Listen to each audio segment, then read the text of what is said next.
Saint Wilfrid d'York. La vie de Wilfrid fut très mouvementée. Moine de Lindisfarne, le jeune garçon poursuivit ses études à Cantorbéry. Un saint moine, Benoît Biscop, le prit alors comme accompagnateur pour aller à Rome. Et ce voyage fut pour saint Wilfrid, le début de toute une série. Lorsque les voyageurs passèrent par Lyon, l'évêque de ce diocèse, Delphine, le retint auprès de lui une année entière.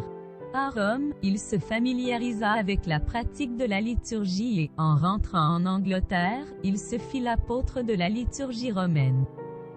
Il fonda le monastère de Ripon en Angleterre. Devenu évêque d'York, il avait fait entrer au couvent la femme du roi Egfrid qui ne le lui pardonna pas et l'empêcha de rester dans son diocèse. Saint Wilfrid connut ainsi l'emprisonnement puis, par 2 fois, l'exil dont il profita pour évangéliser le Sussex, la Hollande et même l'Austrasie où il faillit devenir évêque de Strasbourg. Il put enfin retourner dans son pays et y passer à peu près tranquillement les 4 dernières années de sa vie. Depuis les invasions anglo-saxonnes, l'Église était divisée comme le pays. D'un côté les Bretons ou Celtes de vieille chrétienté qui refusaient l'envahisseur. De l'autre les Angles et les Saxons. L'Église celte refusait l'archevêque anglais de Cantorbéry et vivait pratiquement autonome.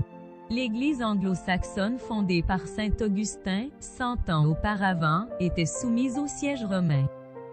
Ce fut grâce à saint Wilfrid et à quelques autres que ces chrétientés bretonnes et anglo-saxonnes fusionnèrent au 7e siècle et que l'unité religieuse régna dans le pays. Un historien anglais écrit de lui, « Il a fait tant de bien qu'on lui pardonne aisément ses imperfections et ses foucades. » Citation, Saint Wilfrid sent la mort venir. Il réunit ses disciples autour de son lit. Après avoir reçu sa bénédiction, les moines commencent l'office funèbre.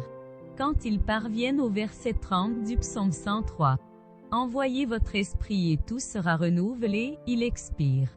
Les moines d'Occident.